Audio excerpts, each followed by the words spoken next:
आता हे पाहिल्यानंतर ते दोघेही मोठ्याने आरोळी ठोकतात आणि सरळ तेथून जोराचा पळ काढतात आणि त्याच्या पुढच्याच एका वळणावरती त्या दोघांना एक स्मशानभूमी दिसते. अँड ऑफकोर्स त्या दोघांचंही लक्ष तिथे जातच, कारण त्या स्मशानभूमीमध्ये एक चिता पेट घेत होती.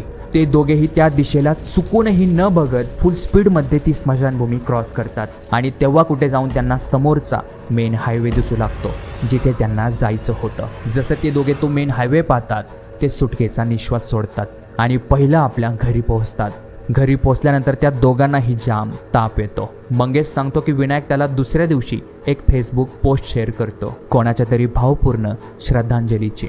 मंगेश जेव्हा त्या पोस्टवरचा फोटो पाहतो तेव्हा त्याच्या पायाखालची जमीन सरकते, कारण हा त्याच बाईचा फोटो होता जी त्यांनी काल त्या विहिरीवरती बसलेली पाहिली होती. मंगेश जेव्हा आणखी विचारपूस करतो तेव्हा त्याला कळतं की त्याच बाईने 2 दिवसापूर्वी त्या विहिरीमध्ये आपला जीव दिला होता आणि त्यातच हे दोघे रात्री 12 वाजता, तेही अमावस्येच्या रात्री, त्या विहिरी शेजारून जात होते आणि म्हणूनच त्यांना हा चकवा बसला. आता यानंतर ते दोघे चुकूनही त्या रस्त्याने कधी गेले नाही.